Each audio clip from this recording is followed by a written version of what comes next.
하나님 말씀은 신약성경 고린도전서 10장 1절에서 4절까지입니다.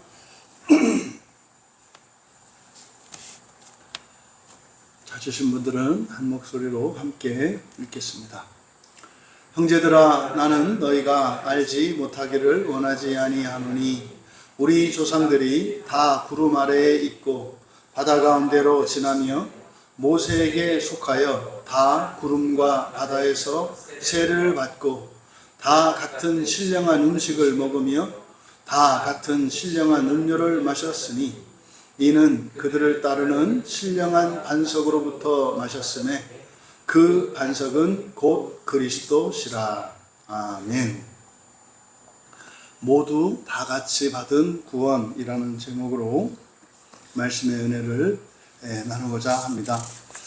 이 본문은 아주 주의 깊게 다루지 않으면 놓치기 쉬운 본문이고 오해하기 굉장히 쉬운 본문이고 오해하더라도 아주 확신에 차서 오해할 수 있는 매우 세심한 주의가 필요한 본문입니다. 설교 준비를 해놓았는데도 계속 미심쩍어서 어쨌든 계속 고치고 다시 하고 고치고 다시 하고 하다가 결국은 이제 오늘 오후에 또 다시 이제 본문으로 설교 온 거를 다시 쓰게 됐습니다. 그것은 맨 앞에 1절에 왜냐하면이라고 하는 접속사로 시작되기 때문에 그래요. 왜냐하면. 그러니까 왜냐하면이라는 말은 앞에서 말씀한 내용에 대한 설명이란 말이죠. 그리고 성경은 우리가 보는 것처럼 이렇게 몇 장 몇 절로 되어 있는 것이 아니라 통짜로 된 하나의 성경이다. 그래서 접속사가 나왔을 때는 아주 세심한 배려가 필요합니다.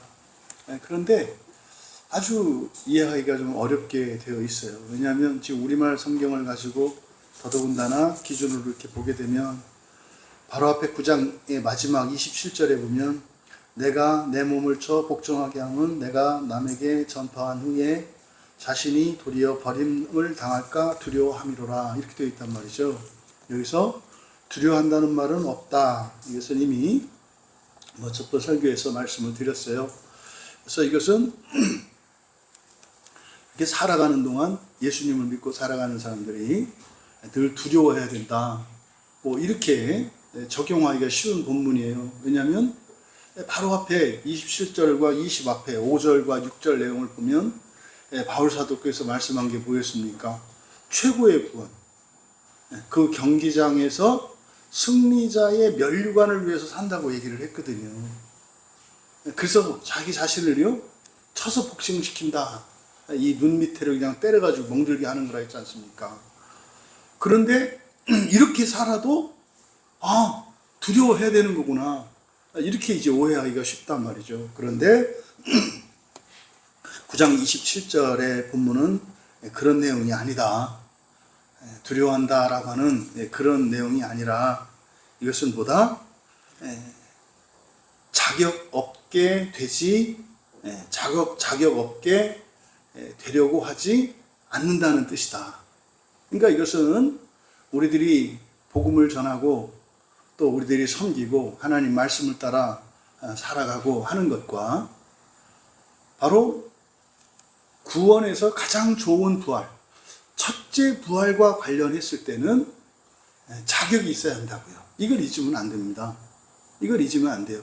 그렇다고 해서 이 자격이라는 게 하나님의 절대 주권에 의한 것이기 때문에 내가 확신할 수 없다? 그런 얘기가 아니다 말이에요. 그런 얘기가 아니다 말이에요. 그래서 여기 왜냐하면이라고 되어 있는데 바로 앞에 있는 내용이 27절에 있는 내용을 9장 27절의 내용을 오해하면 이게 지금 왜냐하면이라고 하는 접속사로 연결이 안 된다고요. 연결이. 그래서 대부분의 주석가들조차도 이 접속사를 빼버리고 그러면 앞에 9장과 뒤에 있는 내용을 딱 잘라버리면 설교하기도 쉽고 이해하기도 쉽습니다. 제가 우리가 오늘 5절까지, 4절까지 읽었습니다만, 사실은 1, 2, 3, 4절 다음에 5절 내용 보시면 뭡니까? 그러나 그들의 다수를 하나님이 기뻐하지 않으셨으므로 그들이 광야에서 멸망받았느니라. 딱 떨어져요. 그러니까 마치 뭐예요? 똑바로 해라. 똑바로 해라. 뭐 이런 의미로 가기가 쉽단 말이에요. 그런데 사실 바로 앞에 9장 27절에서 영적 긴장감을 늦추지 않는다. 이렇게 얘기를 했어요. 근데 그 영적 긴장감을 늦추지 않는 게 뭐라 그랬습니까? 자기 자신이 자격이 없는 자가 되지 않으려고, 그런 자격 없는 자가 되게 하지 않으려고 한다. 왜냐하면 이렇게 나오는 거예요. 왜냐하면, 그러니까 이것은 사실은 그냥 결론적으로 말씀을 드리면 10장 1절의 상반절, 형제들아 나는 너희가 알지 못하기를 원하지 아니하노니. 그러니까 옆에 왜냐함이 붙어 있으니까, 왜냐하면 나는 너희가 알지 못하기를 원하지 않기 때문이다. 이렇게 된단 말이에요. 그러니까 9장 27절에서, 그러니까 25절, 26절, 27절의 내용은 최선을 다해서 신앙생활을 한다는 거예요. 그런데도 두려워해야 된다, 불안해야 된다 이런 내용이 아니라 하나님의 은혜에 전적으로 맡겼습니다. 그거에 대해서 조금도 불안해하지 않습니다. 바울의 소원은요, 나의 구원과는 상관이 없어요.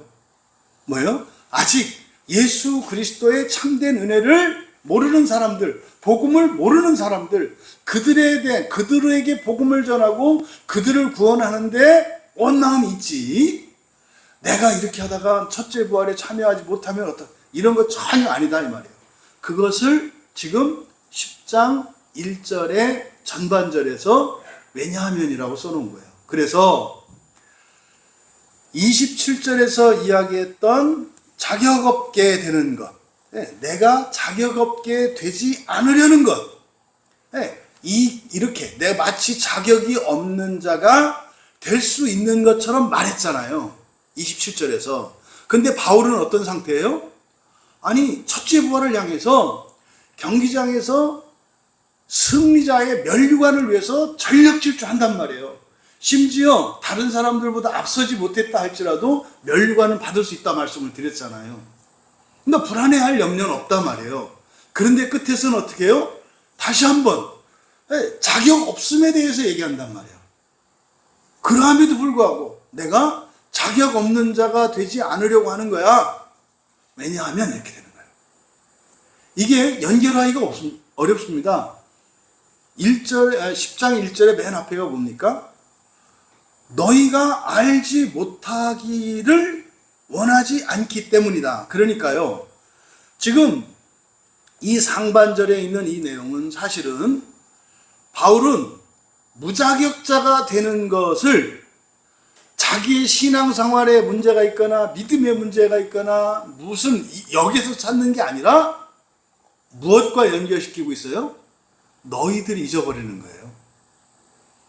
너희들이 기억하지 못하게 되는 거, 알지 못하게 되면 마치 그것이 자기 자신에게 뭐가 없는 것처럼 자격이 없는 것 같이 된다는 거예요. 그러니까 지금 27절에 있는 이 긴장감은 앞에 있는 25절과 26절의 내용과 상반되는 내용이란 말이에요. 이렇게 하는데도 두려워해야 돼? 이런 내용이 아니다. 나는 아무 문제 없어. 왜? 나는 향방 없는 자와 같이 달리지 않아. 나는 이미 정해졌거든. 나는 지금 당장이라도 그 첫째 부활을 위해서는 나의 목숨과 모든 것을 아낌없이 내놓을 수 있고 나는 그렇게 살고 있어. 밝혔단 말이에요.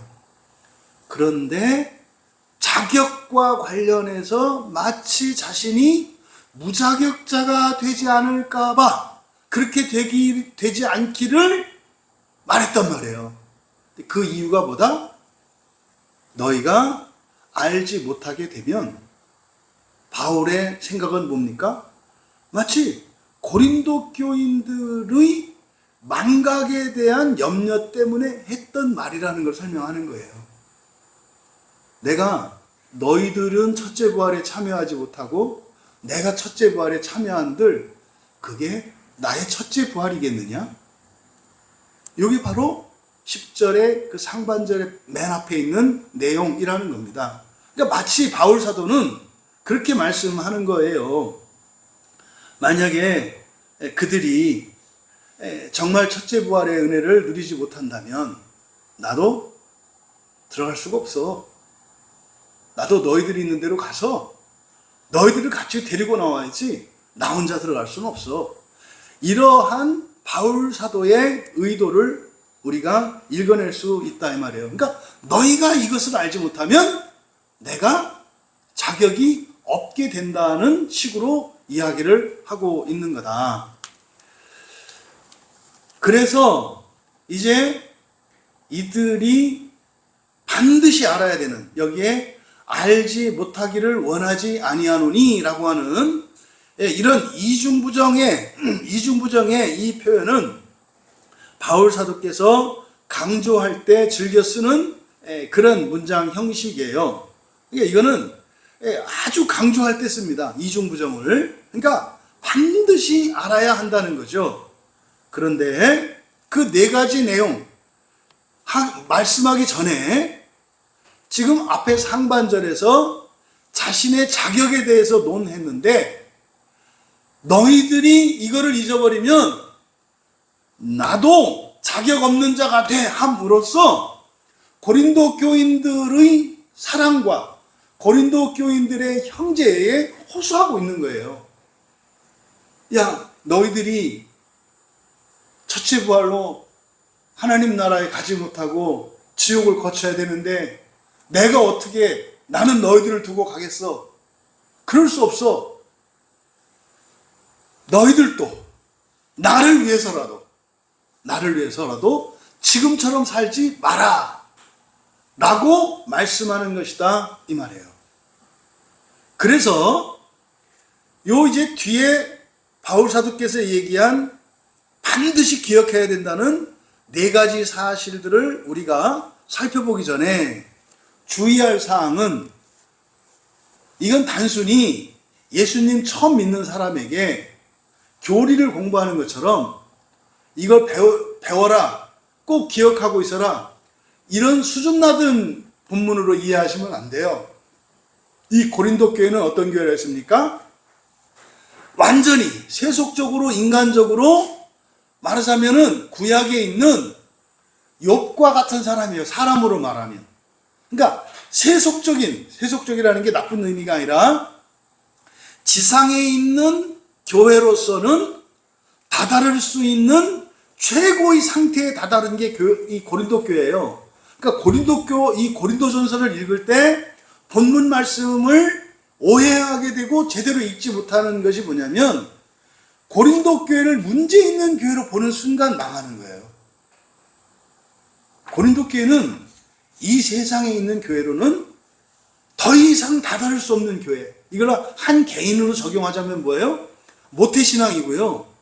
한 번도 이렇게 신앙생활 게을리한 적도 없고요. 하나님 말씀대로 살았고요. 모든 사람으로부터 인정받고 정말 성령의 역사가 생생한 그런 어떤 사람과 같은 게 고린도 교회예요. 그래서 고린도 교회를 부정적으로 평가하면 고린도전서를 읽어낼 수가 없다. 그러니까 대부분, 그러면 이 뒤에 있는 내용들, 10절에 뒤에 있는 내용 보니까 5절부터 막 나오잖아요. 결국은 망했다 이런 거죠. 그래서 뭐 하지 마라 이렇게 해서 결국은 주일학교 학생들에게나 할 법할 얘기들을 이 아주 영적으로 깊고 수준 높은 말씀을 그냥 주일학교용 말씀으로 매도시켜버리는 이런 실수를 범하게 된다고요. 지금 바울 사도께서 고린도 교회에 대한 인식, 그리고 이 고린도 교회의 현실, 이것을 여러분들이 염두에 두시고 이 편지를 읽어갈 때 이게 어떤 의미인지 안단 말이에요. 그러니까 지금 네 가지, 절대로 잊어서는 안 되는 이 네 가지 사실, 이건 뭡니까? 지금 잊고 있다는 거죠. 그렇게 하나님의 은사가 부어졌고, 그렇게 성령 충만했고, 그렇게 은혜를 많이 받은 너희들, 정말 부족한 게 없을 정도의 너희들. 근데 너희들은 어떻게 해요 지금? 다른 교회들보다도 더 형편없이 서로 치고받고 싸우고 분열하는 교회가 됐다고요. 여러분, 분열 자체가 나쁜 겁니까? 분열한다는 건 여러분, 먹고 살만하다는 얘기예요. 싸운다는 얘기는요, 먹고 살만하다는 얘기라고요. 극한의 빈곤이나 극한의 결핍 속에 있으면은요, 먹는 것 때문에 이럴 수는 있어요. 그런데 무슨 교리가 어떻고, 취미가 어떻고, 뭐가 어떻고, 이렇게 해서 갈리는 거 없어요. 없다고요. 근데요, 이 고린도 교회는, 그러니까 고린도 교회의 이 분열의 원인은 뭐예요? 넘친 은혜예요. 넘친 은혜, 넘친 복, 이것 때문에 생겨나는 부작용인데, 이것의 근본적인 원인이 뭐다? 세속성이라는 거예요. 이들이 그래서 이 고린도전서에서 가장 중요한 핵심 키워드 부활이란 말이에요. 너희들이 부활을 향해서 가지 않으니까, 하나님 나라를 향해서 가지 않으니까, 그렇게 너희들이 목숨까지, 심지어는 너희들의 생계까지도 위협을 받으면서 예수님을 믿고 그 향락과 사치가 넘쳐나는 방탕한 도시에서 거룩한 신자들로 살고 그렇게 거룩한 교회를 세웠음에도 불구하고 끝에 와서는 오히려 세상만 또 못한, 어떤 의미에서? 아니, 세상 사람들도 형제 간에, 같은 종교인들 간에 싸우고 그러지 않아요. 이게 지금 원인이 뭐예요? 형식적으로는 넘치는 은혜 때문인데 실질적으로는 뭐예요? 하나님 나라를 바라보지 않아요. 부활을 바라보지 않아요. 그래서 하나님께서 사명을 위해서 주시는 이런 재원들과 은사들과 복과 은혜들이 세상으로 나가서 사람들을 구원하는 데 쓰는 게 아니라 서로 자랑하고 서로 경쟁하고 시기하고 다투는 이유가 됐다 이 말이에요. 이걸 여러분들이 염두에 두시고 이 본문을 읽으셔야 이해가 된다고요. 기억해야 되는 첫 번째가 뭡니까? 우리 조상들이 다 구름 아래에 있고 바다 가운데로 지났다라는 거예요. 네, 우리 조상들이 다 구름 아래에 있고 바다 가운데로 지나고, 여기서는 지금 이런 문법과 이런 어법들을 가지고 바울 사도께서 자신의 의도를 드러냈어요. 우리말 성경으로는 안 나타나죠. 이거를 여러분, 출애굽 사건의 배경은, 그죠? 홍해를 지났고 광야에서 살았던 그때를 말하는 거예요. 홍해를 지나서 광야에서 살았던 40년을 지금 요약해서 말하고 있는 거거든요. 그러니까 이거는 주일학교 아이들처럼, 야, 우리 민족이 어떻게 해서 이렇게 됐는 줄 알아? 이런 거 아니에요. 그 얘기 아니라고. 지금 고린도 교회를 어떤 이스라엘 역사의 어느 때와 같이 보는 거예요? 광야 교회로 놓고 보는 거예요. 출애굽했던 1세대의 출애굽과 광야 사건, 이게 지금 꼭 너희들과 같다 이 말이에요. 너희들과 같다. 그러면 왜 바울 사도께서 이 출애굽 상황에, 출애굽기와 민수기에 있는 요 상황을 고린도 교회와 연결 지었을까요? 그러면 광야에 있었던 이스라엘과 고린도 교회의 상황에 무엇이 똑같다고 지금 얘기하는 거예요? 분열. 그리고 또 하나 뭐예요? 구원받은 것. 구원받은 것과 분열이 같다고요. 이걸 여러분들이 염두에 두시고 본문을 이제 살피셔야 돼요. 첫 번째, 여기서 지금 네 가지를 쭉 얘기하는데 눈에 띄는 단어들이 있었을 겁니다.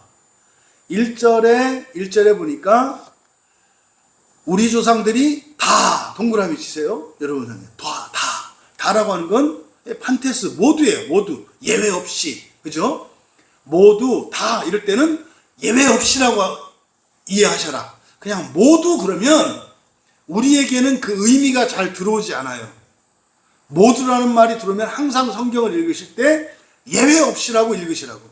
예외 없다는 건 뭐예요? 한 명도 예외 없다는 뜻이에요. 우리 조상들이 다예요. 다. 2절에도 보니까 모세에게 속하여 다. 3절에도 가니까 다. 4절에도 가니까 다. 지금 여기서 이들에게 기억하라고, 모르지 않기를, 알지 못하기를 원하지 않는다고 했던 첫 번째 메시지. 지금 내용은 출애굽하에서 광야에 있을 때인데, 바울 사도께서 지금 그 역사적 사건, 단순한 지식만을 너희들이 이거 까먹고 있어, 이거 기억해, 이 얘기가 아니라 무엇을 지금 말해주려고 하는 거예요? 다 같이요, 다 같이. 다 같이. 고린도 교회 상황이 뭐라 했습니까? 나뉘어 있다 그랬죠. 다 따로예요, 다 따로. 근데 바울 사도는 광야, 출애굽 이후에 광야 교회를 규정할 때 뭐라고 규정한 거예요? 예외 없이 모두 다 구원받은 이스라엘 백성들. 그들은 근데 뭐였다? 모두 하나였다는 걸 지금 말하려고 하는 거예요. 그런데 역사적 사실은 어떻죠? 출애굽기에서부터 민수기 이렇게 쭉 읽어보면 그들이 하나입니까? 끊임없이 반역하고 불순종하고 막 덤비고, 그래서 거기서 막 죽고 막 이러잖아요. 지금 뭘 얘기하려고 하는지 느낌이 오세요? 광야에 있던 이스라엘이 어쨌다? 온전하지 않았다는 거예요. 불순종하는 사람도 있었고, 대놓고 덤비는 사람들도 있었고, 이걸 말하는 거예요. 그런데 바울은 그런 역사적 사실, 부정적인 것들을 말하는 게 아니라 그들이 뭐였다? 하나였다고 말하는 거예요. 그들이 하나였다. 하나였다. 4절 끝에가 뭡니까? 반석에 대해서 얘기하잖아요. 그들을 하나가 되게 하신 것은 누구였다? 그리스도였다는 거예요. 이게 핵심이에요. 이게 핵심이에요. 이것을 읽어내야 한다 이 말이에요. 이거를 네 가지로 나눠서 말하는데, 우리 조상들이 다 구름 아래 있고 바다 가운데로 지났다 그래요. 중요한 건 뭐라 했어요? 다예요. 모두 다입니다. 예외 없이입니다. 그런데 여기서 우리 조상들이 다 구름 아래 있고 바다 가운데로 지나며 그랬어요. 이때 지난다라고 하는 말이, 여러분, 홍해를 건너서 애굽에서 벗어나 바로 이렇게 광야로 나가게 된 게 그들이 한 겁니까? 은혜입니까? 예? 하나님의 은혜입니까? 그들이 한 겁니까? 그러니까 그 홍해를 통해서 건너가게 된 거예요? 건너간 거예요? 아니, 오늘 여러분들이 교회 오신 거는 오신 겁니까? 오시게 된 겁니까? 오게 됐다고 하기에는 좀 그래요. 오신 거지, 여러분들이. 에? 뭐 예를 들어서 뭐 이렇게 이제 교회 옆으로 막 그냥 그 지진이 나가지고 다 낭떠러지가 됐어. 그런데 왔어. 그러면은 오게 됐다고 말할 수 있어요, 그죠?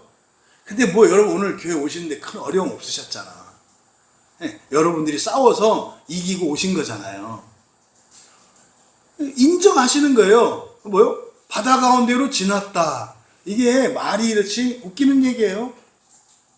여러분, 홍해로 지난 게 됐습니까? 홍해가 갈라진 게 하나님의 놀라운 은혜입니까? 아니, 갈라진 게 놀라운 거지 지나간 게 뭐냐고. 그런데 그들은 바다 가운데로 지났다. 이게 무슨 말이요? 자기들이 했다. 한 거 맞다. 인정, 이런 뜻이에요. 근데 곰곰이 생각하면 그게 그들이 했다고 말할 수 있는 게 아니잖아요. 이렇게 하려면 최소한 헤엄을 쳐서 갔어야지. 헤엄을 쳐서 갔어야, 아니면 배라도 타고 놀아도 져서 갔어야 뭐 이렇게 했다 이러는 거지. 아니, 바다를 갈라놓고 걸어갔는데 그걸 했다고 할 수 있냐 이 말이에요. 근데요, 인정해요. 인정. 그러니까 이거는 지금 하나님이 행하신 일들을 이기려고 하는 게 초점이 아니다 이거예요. 우리가 이 다음에 지나고 나면 알죠. 인생을 마치고 나면 그때 내가 이렇게 교회 간 거라고 생각했는데, 내가 힘을 내서 간 거라고 생각했는데, 사실 그 모든 것들을 잃어버리고 나면 그때 깨닫잖아요. 이게 내가 마음 먹는다고 되는 게 아니구나. 진짜로 하나님의 은혜구나. 이걸 깨닫는 때가 오잖아요. 그러니까 바로 지금 첫 번째, 알지 못하기를 원하지 않는다라고 할 때 홍해를 걷는 게 아니라 바울 사도께서 지금 말씀하려고 하는 건 뭐예요? 니들이 했다고 생각했다는 거. 그러니까 우리 조상들이 했다고 생각했다는 거. 이걸 알라는 거예요. 하나님이 홍해를 갈라주시고 우리를 구원하셔서 하나님의 사역을 말하는 게 아니라 이 네 가지에 대한 알지 못하기를 원하지 않으니 반드시 알기를 원하는데, 이게 뭡니까? 사실 이 네 가지 내용은 다 출애굽한 이스라엘 백성들의 약점들이에요. 잘못들이에요. 그러니까 하나님이 구원하신 얘기를 하는 게 아니라 구원하시는 하나님의 은혜와 사랑을 알지 못하고 자신들이 뭐라도 하는 줄 알았던 그 사실에 대해서 지금 말하려고 한다. 그러함에도 불구하고 그들 중에 어느 누구 하나도 예외 없다. 무슨 말이에요? 제대로 된 놈 하나도 없었다는 걸 얘기하는 거예요. 이 본문을 하나님이 하신 걸로 니들 다 하나님한테 은혜 입었잖아, 이렇게 가면 뒤에 가면 이제 삭 죽여요. 이게 그래서 굉장히 오해되기가 쉬운 본문이라고요. 그래서 여러분, 순서도 바꿔놨잖아요. 원래 순서대로면은 바다 건너서 구름 가운데 있어야 되잖아요. 근데 실제로 뭡니까? 바로의 군대가 쫓아올 때 불기둥으로 딱 막으셨잖아요. 그렇죠? 그때부터 얘기를 하는 거예요. 그러니까 하나에서 10까지 이들이 애굽에서 벗어나 해방될 수 있었던 것은 전적인 하나님의 은혜였거든요. 그런데 이들은 어떻게 생각했다? 자신들이 했다고 생각했다는 거예요. 이걸 잊지 마라. 우리 조상들이 그랬어. 이게 지금 뭐예요? 고린도 교회 지금 얘기하는 거예요. 너희들 지금 누가 옳고 누가 그르고 누가 은사가 더 있고 누가 은사가 없고 또 뭐 이건 어떻고 저건 어떻고 서로 주장하면서 막 싸우고 이러고 있는데, 너희들 가운데 하나도 제대로 된 놈은 없어. 의인은 하나도 없어. 이 세상을 살아가는 동안 죄 없는 자 없어. 근데 너희들은 이미 재판관이 돼서 서로가 서로의 재판관이 돼서 서로가 서로를 정죄하고 서로가 서로를 유죄를 때리고 있어. 이거 옛날 우리 조상들이 했던 거잖아. 이 얘기를 하는 거예요, 이 얘기를. 그런데 너희들은 알잖아. 그거 다 하나님의 은혜였잖아. 근데 우리 조상들은 하나님의 은혜를 몰랐잖아. 그러니까 지금 우리말 성경에서 이렇게 출애굽 사건과 광야에 있었던 이것을 상기시켜주는 이것은 하나님이 구원하신 사건을 얘기하는 게 아니라 하나님의 은혜를 알지 못했던 이 사실을 너희들이 지금 똑같다고 얘기하는 거예요. 너희들은 알아야지. 너희들은 알아야지. 하나님의 은혜라는 걸 알아야지. 그래서 하지만 그러함에도 불구하고 그들 중에 어떻게 해요? 단 한 명도 애굽 병사들에게 창에 찔리고 활에 맞고 마차에 깔려서 죽은 사람 하나도 없었고 바닷물에 빠진 사람도 없었고, 이스라엘은 뭐 했다? 지들이 뭐 하는 줄 알았다. 하나님의 은혜를 몰랐다. 그런데도 불구하고 단 한 사람도 하나님은 잃어버리지 않으셨다. 홍해를 가른 사건을 말하는 게 아니라 뭘 말하는 거예요? 교만하고 불순종하고 패역했음에도 불구하고 한 사람도 버리지 않으셨던 그 하나님에 대해서 얘기하려고 하는 거지, 기적과 이사에 대해서 얘기하려고 하는 게 아니다 이 말이에요. 그러면 이 본문에 대한 해석이 완전히 엇나가요. 여러분, 다음 두 번째로,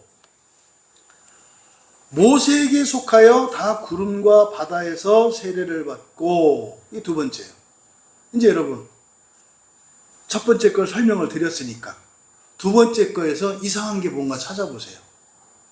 모세에게 속하여 다 구름과 바다에서 세례를 받고.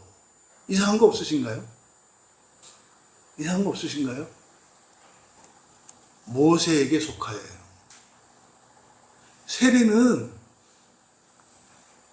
세례라고 우리가 말합니다만 원래는 침례잖아요. 우리가 어디로 침례를 받아요? 성부와 성자와 성령 안으로. 여기서 그러니까 지금 속하여라고 번역한 것도 완전히 잘못된 번역이에요. 보통은 속하여라고 이렇게 할 때 에크라고 하는 전치사를 대부분 그렇게 번역을 하거든요. 근데 여기서는요, 속하여라고, 이게 에이스예요, 에이스. 그러니까 우리가 예수 그리스도의 이름으로, 으로 할 때 이게 에이스예요. 그러니까 성부, 성자, 성령 안으로 이런 뜻이거든요. 그런데 그들은 세례를 받았는데 누구 안으로 세례를 받았다? 모세 안으로. 이게 무슨 뜻이에요? 목표가 누구였다? 모세였다는 거예요. 모세였다는 거예요. 그러니까 이들의 구원의 목표가 뭐예요? 모세 되는 거예요. 그러면 모세는 뭐 하는 사람이에요? 지팡이 들고, 기적을 일으키고, 반석을, 말로 물을 내기도 하고, 기적과 이사를 막 일으키는, 그리고요, 수백만의 사람들을 다스리는 지도자, 왕. 이 사람들의 구원관이 바로 그거였다는 거예요. 마찬가지로 홍해를 지나간 사건뿐만 아니라 구름과 바다에서, 그래요?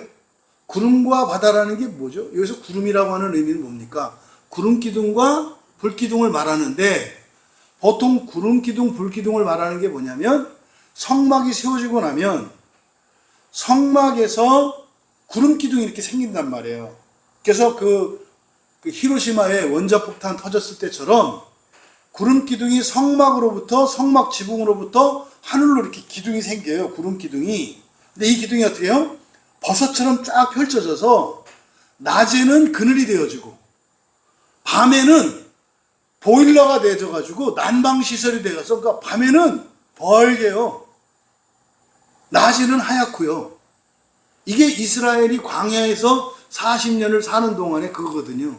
그런데 단순히 지금 모세는 홍해를 건넌 것만 세례로 보는 게 아니라 그 구름 기둥 안에 있었던 것을 세례로 봐요. 근데 구름도 물이죠. 우린 알잖아요. 구름도 물이죠. 그러니까 출애굽의 역사를 이렇게 되돌아보면 사실은 그냥 건너서 바로 가나안 땅으로 들어갈 수가 있었잖아요. 그런데 안 들어갔죠. 그래서 사실은 이스라엘의 광야, 출애굽해서 홍해를 건너서 광야에서 지냈던 모든 시간을 바울 사도는 영적으로 뭐라고 보는 거예요? 세례의 과정이었다고 말하는 거예요. 우리가 세례를 받을 때 잠깐 받잖아요. 그런데 이스라엘은 세례를 몇 년 받았다?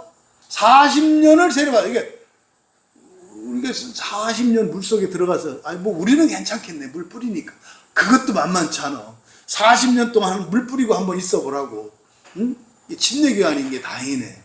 침례교는 진짜로 담그는데 40년 그 안에서 담근 걸로 지금 얘기를 한다 이 말이에요. 뭐 침례 자체가 아니잖아요, 그렇죠? 침례가 목적이 아니잖아요. 목적 하나님 나라에 들어가는 거잖아요. 그러니까 지금 그들이 하나님께서 인도하신 약속의 땅으로 들어가는 게 목표지였는데 그들은 뭐 했다는 거예요? 그 세례 받는데 40년 걸렸다고 말을 하는 거예요. 그리고 세례의 목적도 하나님이 아니라 누구? 사람, 모세였다고 말을 하는 거예요. 그러니까 나중에 모세가 가나안 땅에 들어가지 못하는 이유, 그러니까 왜 모세가 반석을 말로 명하라 그랬는데 그걸 두드려 가지고 가나안 땅에 못 들어가야 됐는지 이유를 알겠는 거예요. 모세도 광야에서 사람들이 왕 대접하니까, 하나님 대우하니까 자기도 모르게 하나님처럼 된 거예요. 그래서 바위더러 물을 내라고 이렇게 명령하면 되는데, 그럼 하나님 말씀에 순종하는 거 아니에요. 근데 거기다가 조금 얹고 싶었죠. 왜? 가오가 있으니까. 그러니까 요거 지금 바울이 간단하게 얘기하지만 그 전체 모세에게 일어났던 일, 그리고 이스라엘 백성들에게 일어났던 일을 총체적으로 이야기하고 있다. 요지는 뭐다? 그게 세례받는 사건이다. 홍해를 건너는 게 세례받는 사건이다. 얘기를 해요. 그런데 그 세례는 온전한 세례가 아니었다는 거예요. 온전한 세례가 아니었다는 거예요. 왜요? 세례받고 다 죽잖아요. 세례받다가 죽잖아. 세례받다가.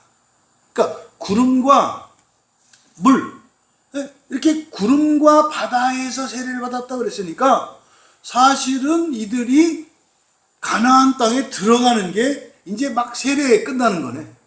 근데요, 1세대는 다 죽었잖아요. 그러니까요, 세례 받다 말고 다 죽은 것처럼 얘기를 하는 거죠.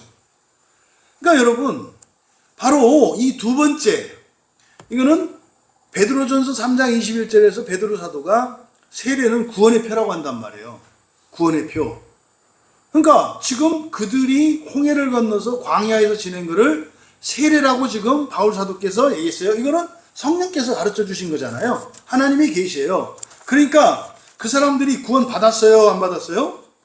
받았다 이 말이에요. 받았다. 그런데 뚜렷하게 두 가지 한계가 있다. 첫째, 그들이 세례를 받긴 받았는데 하나님 안으로 받은 게 아니라 누구? 모세 안으로 받았다. 다시 말해서 하나님이 아니라 사람이 목표였다는 거예요. 그들의 구원관이. 이게 그들의 세례, 그들의 구원관의 목표가 있었다는 거. 그러니까 그들은 가나안 땅, 젖과 꿀이 흐르는 이 세상의 땅이 목표였지, 그것을 통해서 계시하신 하나님 나라가 목표가 되지 않았다는 거예요. 그 다음에 이게 은혜로운 게 뭐냐면, 그들이 앞에서 첫 번째 얘기할 때 바다를 지나갔잖아요. 지나갔다고 말을 했잖아요. 바다 가운데로 지나갔다. 능동으로 나타냈다 그랬죠. 그런데 여기서 세례를 받고 그랬어요. 세례를 받고. 근데 이건 중간태로 나타내고 있어요. 중간태. 중간태는 뭐라 했습니까? 능동과 수동이 다 있는 거라고 그랬죠. 근데 이들은 뭐예요? 잘못된 세례였어요. 그리고 본인들이 한다고 생각을 했어요. 하나님의 은혜를 몰랐어요. 그런데 바울 사도는 그런 거죠. 그런데도 하나님이 그들을 어떻게 하셨다? 인정해 주셨다는 거예요. 그들은 그들이 했다고 생각했지만 사실은 하나님이 함께 해 주셨다는 거예요. 그러니까 그거 세례받은 거 맞아, 이런 뜻이에요. 오늘날로 적용하면 어떻게 돼요? 세례가 어떠니, 영세가 어떠니, 어디서 받으니 어떠니, 뭐 신앙 고백이 어떠니, 뭐가 어떠니, 진중 세례가 어떠니, 뭐 어떠니, 똑같은 말이에요. 고린도교에서 했단 말이에요. 야, 저 세례 받았는데 저 세례 받은 거 맞아? 이스라엘도 그랬다. 세례가 구원의 표가 되는 것은 내가 그거를 받았으니 구원의 표가 되는 게 아니라 뭐예요? 하나님의 은혜의 사건으로 그렇게 되는 것임을 이야기하고 있다. 그래서 두 번째, 바로 홍해로 지나간 그것을 영적인 사건으로 보는데, 그것을 세례 사건으로 보고 단지 홍해 지난 것만을 세례 사건으로 본 게 아니라 광야 40년 전체가 세례였다고 이야기를 하고, 그들은 스스로 뭘 했다고 생각했지만 하나님의 은혜였다는 것을 알지 못하기를 원하지 않는다. 알아라 이 말이에요. 지금 너희들이 딱 지금 그때 그 모양이야. 어떻게 너희들이 그럴 수 있어? 우리가 구원받은 것은 예수 그리스도께서 십자가에서 죽어주셨기 때문에 부활이 어떠니, 첫째 부활이 어떠니 이러는 거 아닙니까? 성령 하나님께서 우리와 같은 이 육체의 감옥에 갇히셔서, 네? 감옥도 하나에 갇히는 게 아니잖아. 제 감옥은 제 감옥에 못된 아주 낙한 게 있고, 여러분 감옥은 또 못된 게 있잖아요. 그러니까요, 세상 모든 사람들의 못된 것들은 다 겪고 계셔. 성령께서. 예수님이 몸으로 이 땅에 오셔서 고난받으시고 조롱받으시고 박해받으시고 사셨던 것처럼 성령 하나님도 사람의 마음이라고 하는 악하고 더러운 그 생각, 그 마음으로 계획하는 모든 것 같이 악한 사람의 마음의 감옥에 계셔서 수감 생활하시는 거예요. 이거로 인해서 우리가 복음된다는 것을 잊으면 안 된다.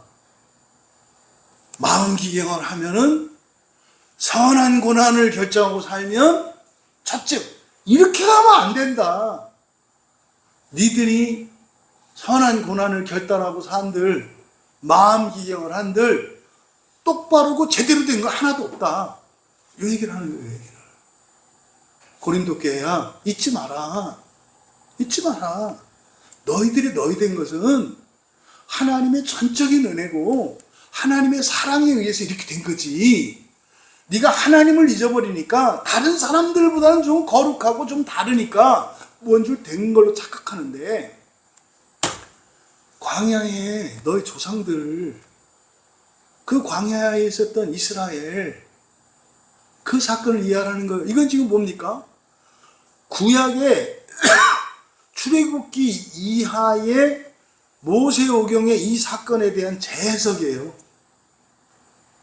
하나님이 하신 일만 보지 말고 그들이 한 일을 생각하라고 지금 말씀하시는 거다. 세 번째로 3절에서 세 번째로 밝히는 게 뭡니까? 다 같은 신령한 음식을 먹으며, 마찬가지예요. 모두 다 예외 없이요. 모두 다 예외 없이요. 다 같이 신령한 음식을 먹으며. 근데 지금 우리말 성경에 보이지 않아요. 여기서 신령한이라고 되어 있습니다만은, 예, 이게 푸뉴마티코스, 그냥 영적인이에요. 영적인 양식이죠. 영적인 양식을 먹었다. 영적인 양식. 모두가 예외 없이 같은 영적인 양식을 너희들 먹었다. 그런데요, 이상한 게 있어요. 그들이, 이 영적인 양식은 만나를 얘기하는 거 알잖아요. 만나를 지금 말하는 거잖아요. 그런데요, 그 사람들이 만나를 한 번 먹었나요? 아니잖아요. 계속 먹었잖아요. 계속. 광야에 있는 동안 그 만나 먹고 살았어요. 계속해서. 물론 매출하기도 먹었지. 그런데 여기서는 지금 우리말 성경에서는 이게 안 나타나 있는데요, 부정과거 시제로 나타냈어요. 부정과거 시제는요, 이례적 사건을 나타내요.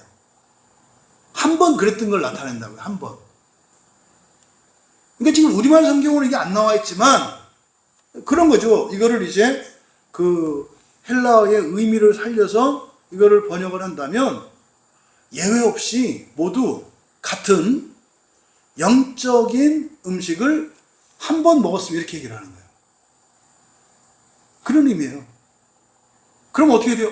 해야 된단 말이에요. 아닌데? 계속 먹었는데? 그러니까 원래는 미완료 시제, 그러니까 계속 먹었을 때는 미완료 시제를 쓴다고요. 그러니까 원래 미완료 시제를 써야 맞거든요. 근데 이례적 사건, 이례적 경험을 나타내는 시제로 나타냈어요. 일부러 그렇게 한 거예요. 무슨 의미인지 아시겠죠? 나중에 출애굽기 16장 15절에서 맨 처음에 만나가 내렸을 때 만나라고 하는 이 말이 무슨 뜻이에요? 이거 뭐야? 놀래서 하는 거예요. 그거 뭐야? 이게 만나거든요. What is this? 이거 뭐야? 이거예요. 어린 저 깐난아기들이 애들 말 배울 때, 엄마, 이거 뭐야? 이거 뭐야? 그냥 궁금해서 물어보는 게 아니라, 그렇게 하면 뭐 대답하니까. 이거 뭐야? 막 뭐라고 해. 뭔 말인지 못 알아들어. 이거 뭐야? 또 막 뭐라고 해. 재밌잖아. 왜? 이거 뭐야? 하면은 말하거든. 그러니까 아무한테나 하면 이거 뭐야? 또 이제 막 천재 났다고 또 막 설명하잖아. 또 막, 야, 얘가 이걸 아나 봐. 이거는 막 이런 건데, 뭐, 야, 이거 어떻고 막. 그럼 이제 막, 뭐지? 이건 뭐야? 이야, 이건 경사났네. 이스라엘 백성들이 맨 처음에 만나가 내렸을 때 깜짝 놀라. 도대체 이게 뭐야? 이게 뭐야? 왜 그랬을까요? 만나는 하늘의 양식이죠. 하늘의 양식인데 그거는요 천사의 양식이에요. 시편 78편 25절에 보면은 우리 시편 할 때 했던 거거든요. 시편 78편 25절에 보면은 우리말 성경으로 그냥 힘 있는 자라고 돼 있어요. 근데 그 천사거든요. 그러니까 만나는 천사들의 양식이라 그래요. 그러니까 천사가 뭐 먹어요, 안 먹어요? 먹어요. 먹는다고. 그 사람들은 천사가 그냥 이렇게 숨만 쉬고 사는 줄 아는데 만나 자체가 누구의 양식이다? 천사의 양식. 그러니까요. 뭔 뜻인지 아시겠죠? 만나가 내린 게. 너희들이 출애굽에서 지금 구원을 받았는데 가나안 가서 잘 먹고 잘 살라고 너희들 하는 게 아니라 계속 천사의 음식을 내려. 너희들이 누구야? 신이야. 아니, 개사료는 누가 먹어요? 개가 먹고, 사람 밥은 사람 먹는 거고, 만나는 천사가 먹는 거라니까요? 아니, 왜 천사가 먹는 걸 사람한테 줘요? 그게 불만이었잖아요. 마늘, 부추, 이거 사람 음식 달라는 거 아니요. 하나님은, 니들은 동등천사야. 잊지 마. 그러니까요, 거듭나지 않은 상태였다는 거예요. 거듭났다는 것은 하나님 자녀 되는 거죠. 하나님 자녀 됐으면 하나님 자녀, 그걸 예수님은 동등천사라고 그랬잖아요. 그러니까 하나님 자녀의 양식을 먹어야 되잖아요. 그걸 모르니까 어떻게 해요? 맨날 하루 세 끼 그냥 만나러다가 막 맨날 먹으면서 뭐라 그래요? 어떻게 40년 됐는데 그걸 깨닫지 못하냐고. 근데 바울 사도는 뭐라고 하는 거예요? 첫날 처음에 이거 뭐야 할 때 그때만 영적인 양식이었다는 거예요. 우와 이랬다는 거죠. 그런데 그들이 즉시로 민수기 11장에 가면, 민수기 11장 6절에 가면 광야 가니까 만나밖에 없네. 만나밖에 없네. 무슨 말인지 아시겠죠? 영적인 양식이 뭘로 바뀌었어요? 이제는 육적인 양식으로, 세속적인 양식으로 바뀐 거예요. 그러니까 만나가 천사들의 음식이고 하늘의 음식이야. 영적인 음식이야. 근데 그들은 그걸 먹긴 먹는데 뭘로 먹었어? 사람의 음식으로 먹었다 이 말이에요. 이거를 지금 부정과거 시제로 나타낸다고요. 심지어 민수기 21장 5절에 가면은요 하찮은 음식이라 그래요. 우리에게 해볼까요? 여러분, 설교는 이 세상의 음식이요 하늘의 음식이요. 잘 생각하셔야 돼.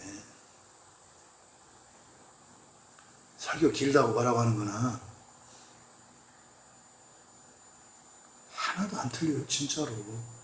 그렇다고 해서 설교 긴 거를 정당화하려는 게 아니에요. 그때 만나를 가지고 투덜대고 맨날 똑같은 거야. 하찮은 거야. 했던 거나 고린도 교회의 상황이나 똑같다고 얘기하는 거예요. 그 오늘날로 말하면 그러니까 설교자들이 이제는 새벽에 일찍 나가가지고 들판에 있는 만나를 다 걷어다가 홍에다 갖다 버리고 가마솥에다가 밥해서 주잖아. 교인들한테.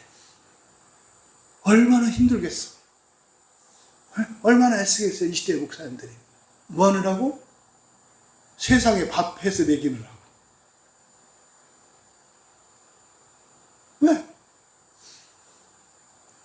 하늘의 양식인 하나님의 말씀인 성경을 주면 하찮다고 하고 질렸다고 하고 맨날 똑같다고 하니까 이거죠.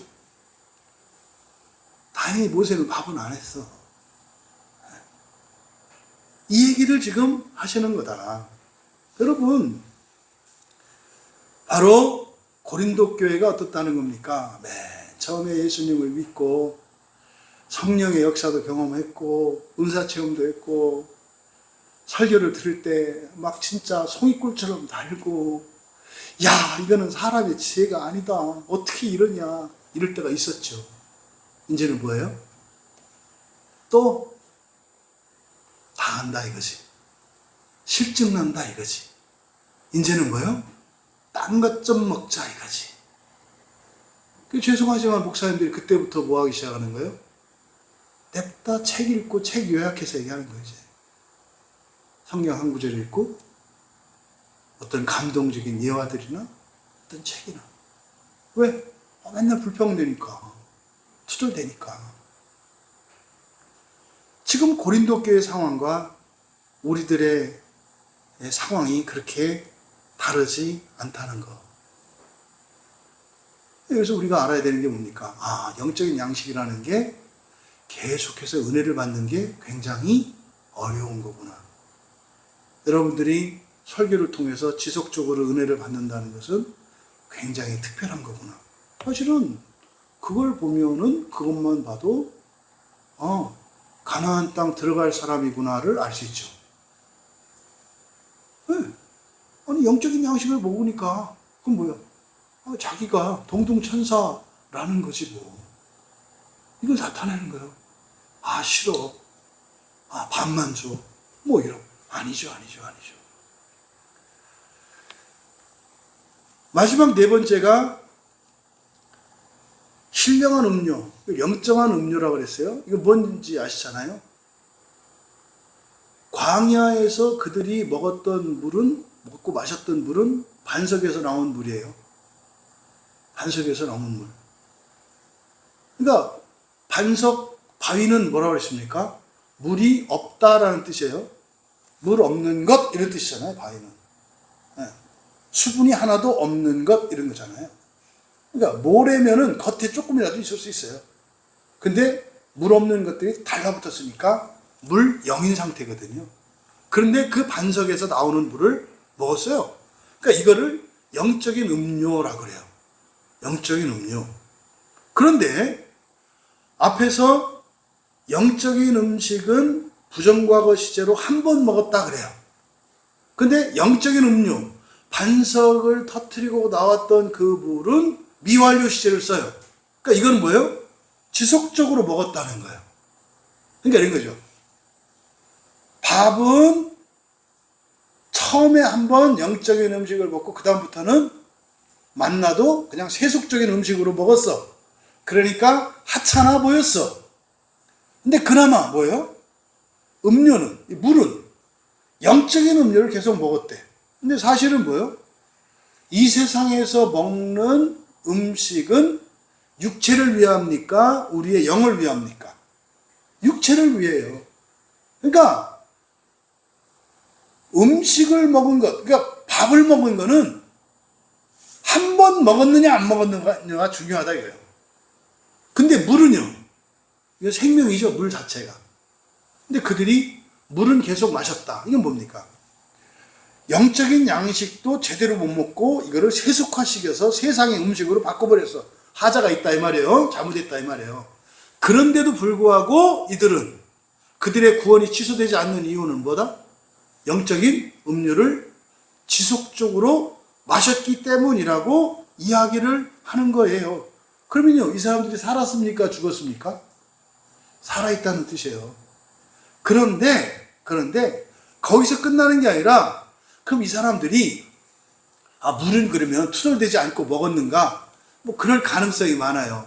아니 안반수인데 뭐 저 애굽의 물이 좋은들 그 뭐가 좋았겠어? 물만큼은 더 좋았겠지. 에? 왜? 안반수니까 좋았겠지. 그러니까 물에 대해서는 투덜거리지 않아. 그런데 원하는데 주지 않는 것 갖고 투덜대지.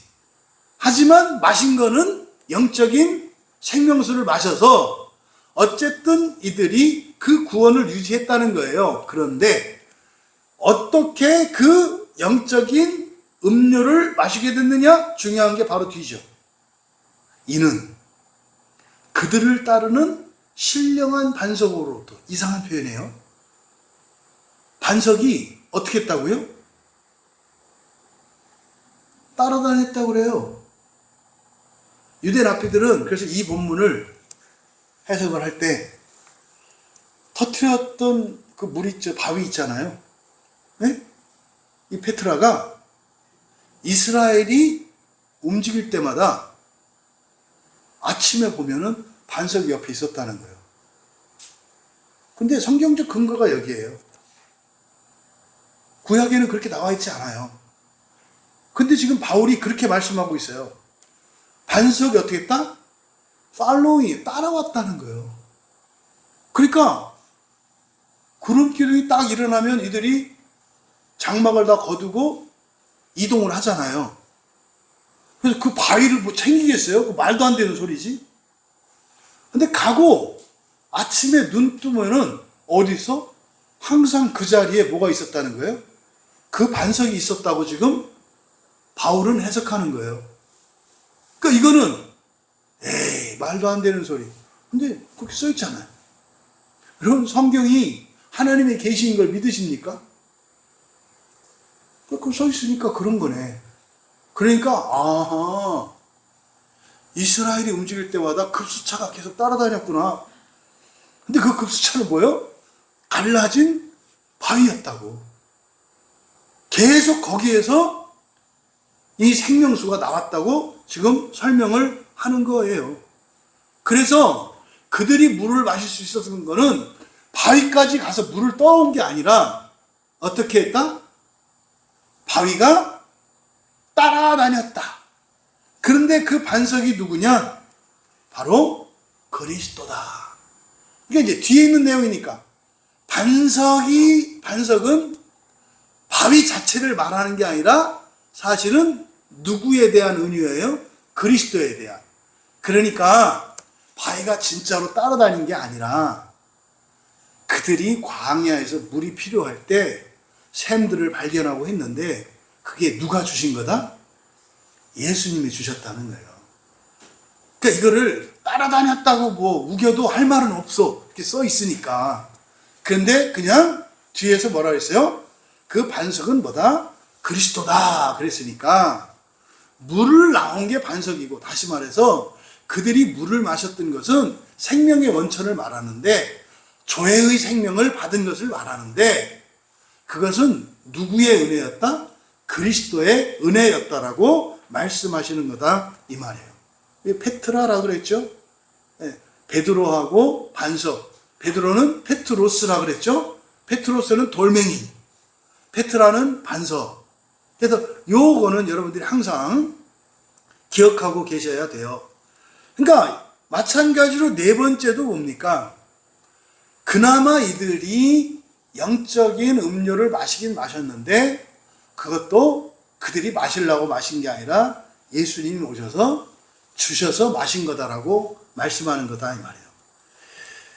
사랑하시는 여러분, 우리는 이스라엘 백성들처럼, 출애굽한 이스라엘 백성들처럼 모두 다 예외 없이 하나님의 은혜로 구원받은 것을 기억하셔야 돼요. 예외 없어요. 예외 없어요. 여러분의 조상 가운데 누군가가 너무나 훌륭하게 살아서 구원받았다 할지라도 그것은 뭐다? 그리스도의 은혜다. 오직 예수 그리스도 외에는 우리의 구원을 위하여 주신 이름이 없어요. 모든 사람은 그리스도를 지나야 구원을 얻어요. 그런데 바울 사도께서 지금 말씀하는 게 뭡니까? 그런데 한 놈도 그렇게 생각하는 놈이 없다는 거예요. 한 사람도 그렇게 생각 안 한다는 거예요. 한 사람도 예외 없이 하나님의 은혜로 구원을 얻었다. 한 사람도 예외 없이 그렇게 생각 안 한다. 지금 분열하고 있는 고린도 교회를 향해서 이렇게 말씀하시는 바울 사도의 의도를 여러분들이 읽어내실 수 있어야 한다. 그러면 이스라엘 백성들 보세요. 그렇게 불순종하고 고집부리고 말도 안 되는 행동과 그런 일을 할 때, 심지어는 그들을 멸하시고 벌하실 때조차 그것은 다 무엇이었다? 구원의 행동이었다. 구원의 행동이었다. 그런데 하나님은 그런 방식으로 구원하기를 원하지 않으신다. 지금 고린도 교회 이 말씀하는 건 뭐예요? 너희들도 그런 방식으로 구원을 얻으려고 하느냐? 바로 앞에 9장 끝에서 뭐에 대해서 얘기를 했어요? 면류관 받는 구원에 대해서 말을 했잖아요. 면류관 받는 구원. 면류관 받는 구원은 뭐예요? 낙오하지 않는 거예요. 그죠? 단 한 사람도 낙오하지 않고 하나님의 바라시는 구원은 홍해를 건넌 모든 사람들이 단 한 사람도 낙오자 없이 가나안 땅에 들어가기를 원하신 거예요. 그런데 그들이 왜 그렇게 되지 못했어요? 구원의 의미, 구원의 목표가 세속적이었다고요. 하나님 나라와 부활이 아니었다고요. 그 사람들이 그게 부활인지 어떻게 알았나요? 출애굽기 7장 1절에 보면은 하나님이 모세를 보낼 때 신으로 보냈다 그래요. 신으로 보냈다. 그러니까 신처럼이 아니라 신으로 보냈다 이렇게 돼 있어요, 원문에. 그래서요, 구원의 목적이 뭐다? 신이 되는 것임을 이미 가르쳐 주셨다고. 그래서 그렇게 모세 말을 안 듣는 거예요. 안 듣잖아요. 10가지 재앙 막 일어나고 할 때까지 안 버티려고 이상한 얘기하기 때문에 그래요. 모세가. 뭐 하나님 나라가 어떻고 부활이 어떻고 뭐 우리 교회처럼 뭐 첫째 부활이 어떻고 이런 얘기를 했던 것으로 보여요, 모세가. 그러니까요, 안 따라간다고요. 여러분, 이 고린도 교회는 바로 복음의 참된 의미를 몰랐고 교회가 교회의 하나됨을 몰랐고 하나님은 단 한 사람도 버리지 않으신다는 것을 몰랐다는 거예요.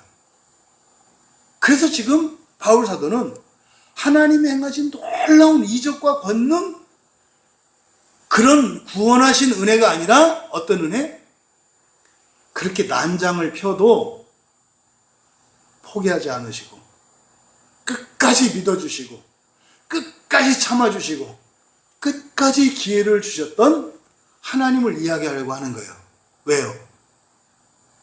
고린도 교회는 갈라버리거든요. 이게 지금 고린도 교회 그리스도인들의 마음이 오늘을 살고 있는 우리 그리스도인들의 마음과 많이 유사하지 않은가요? 저한테는 그렇게 느껴져요. 여러분,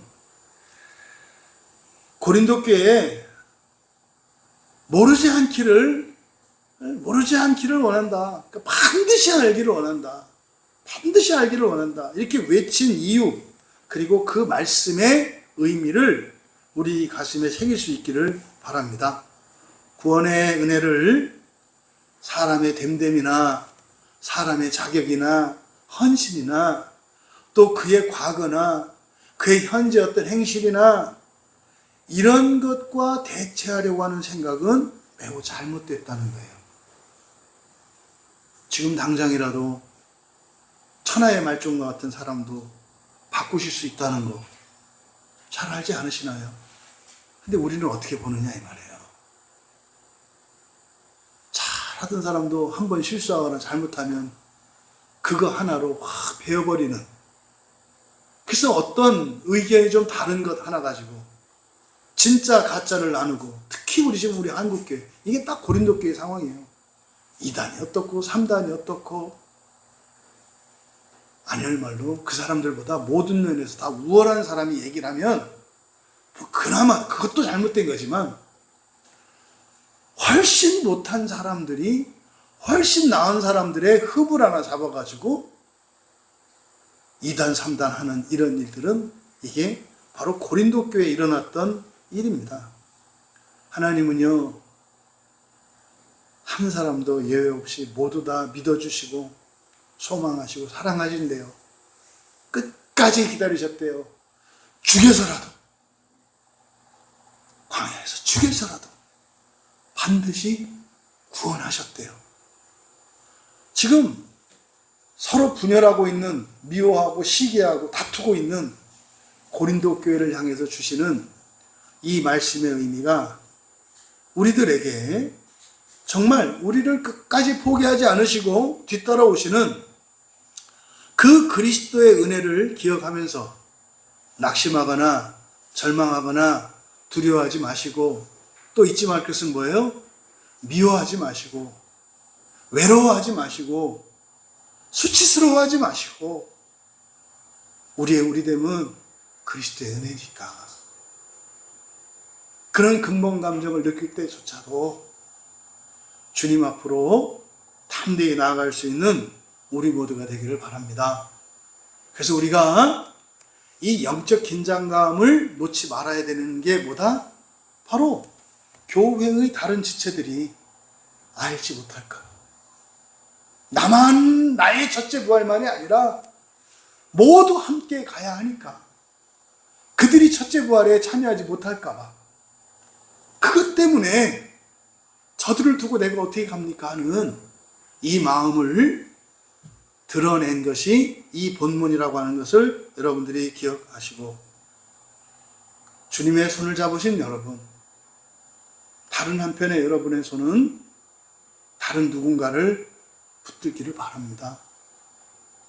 더럽든 아프든 손을 꽉 세게 잡든 힘이 있든 없든 절대로 손 놓지 마시고 주님의 손도 놓지 마시고, 우리 주변에 있는 사랑하는 이들, 또 미워하는 이들, 박해하는 이들, 그들의 손을, 주님이 내 손을 꼭 붙잡으시는 것처럼 나도 이 손을 놓지 않겠나이다.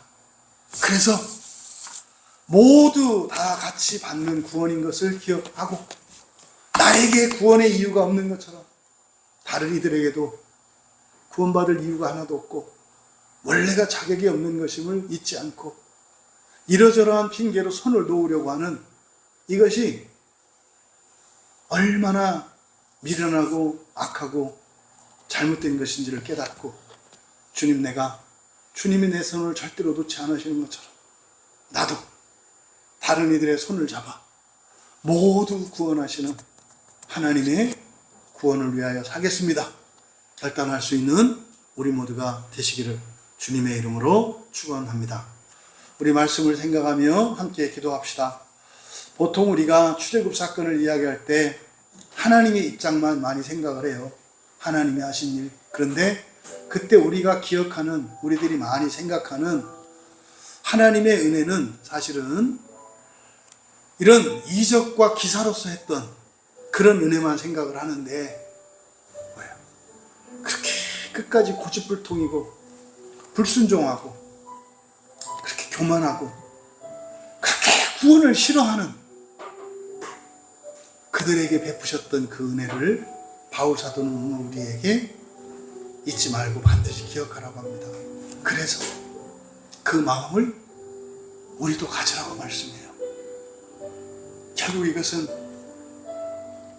그리스도께서 친구된 우리를 위하여 목숨을 버리셨던 것처럼 너희도 친구된 너희 주변에 있는 모든 이들을 위하여, 그들은 너를 원수라고 생각하겠지만 너는 그런 그들을 친구 삼아서 그들도 주님의 친구가 되어 다 같이 구원에 이르도록 돕기 바라시는 그 주님의 마음을 생각하며 우리 같이 기도합니다.